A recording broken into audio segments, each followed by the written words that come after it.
When my daughter's pediatrician in New York City weighs her, we have to take all of her clothes and diaper off and step away from the scale so it can be recalibrated. Then we put her on the scale, our hands hovering over her in case she picks that moment to become an expert roller.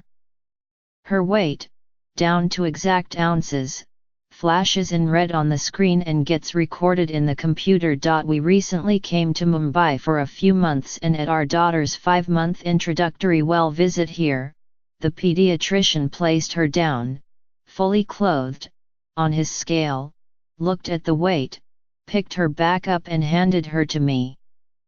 2 minutes later, he said, "Oh dear, I don't remember what the scale said, do you?"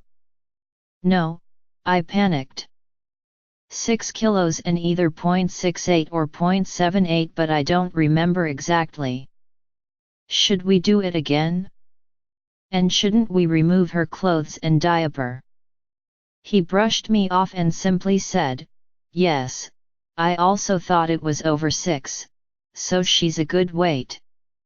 For the next few minutes, I wasn't really listening to what he was telling us about introducing solids.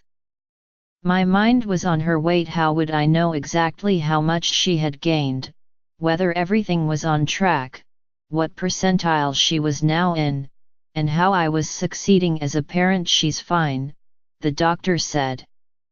"You're doing a good job, don't worry too much." I could not worry too much.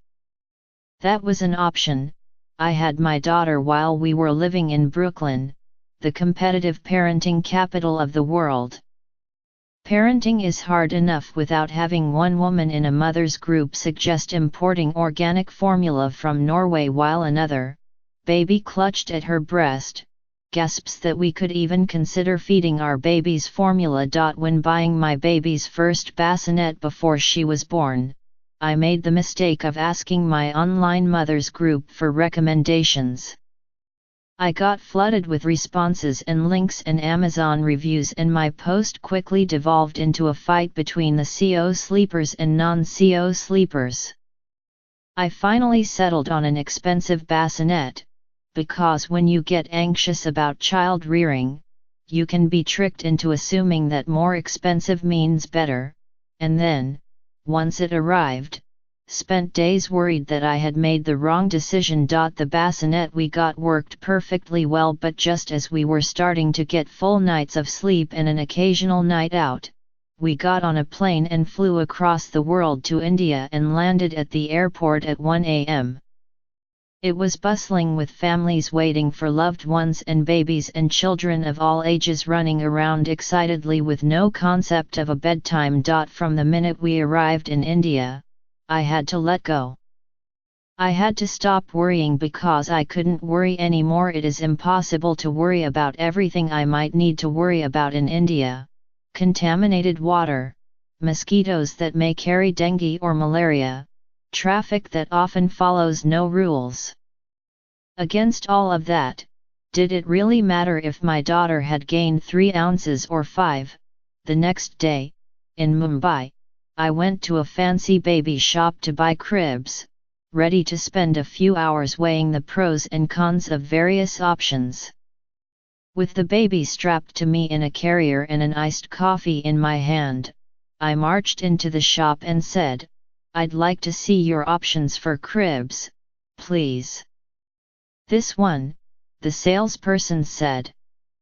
I ordered it and left the shop within 10 minutes. I myself was born in India and had a perfectly safe and sound upbringing here, but, in the eternal battle of nature versus nurture, my surroundings in Brooklyn seemed to be affecting me more than my own childhood or my mother's suggestions that I calm down.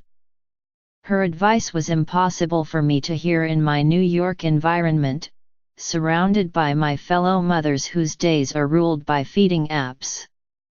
When I showed my Indian grandmother the feeding app on my phone, instead of marveling at it and saying she wished she'd had such a thing when she was a young mother, She just laughed at me and took a long sip of her coconut water. I had been nervous about making this big trip with our newborn daughter because to leave our little neighborhood of Brooklyn and travel across the world and set up a different life felt too daunting.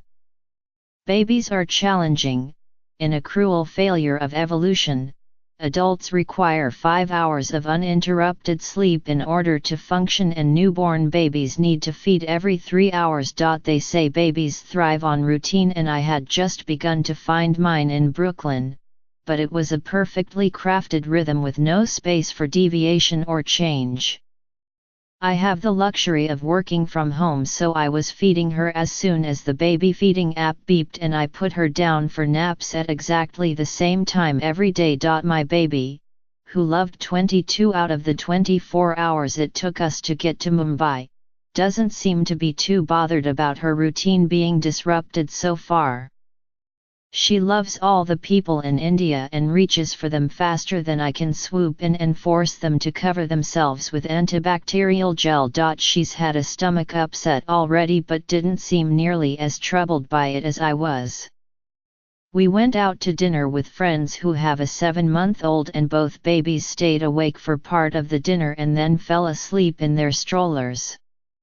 When we got home, we transferred her to her crib and she kept sleeping peacefully. Some nights she wakes up at 2 a.m. and needs a bit of attention, and some nights she doesn't. There isn't any method to her madness, whether or not I've followed the feeding app perfectly, whether or not we've been at a boisterous restaurant. And so we're both learning, me to relax and her to not put everything in her mouth. I think we'll find a happy equilibrium. I'm still worrying about the big things and some very small ones. No mosquito has come within 2 feet of my daughter and lived to tell the tale.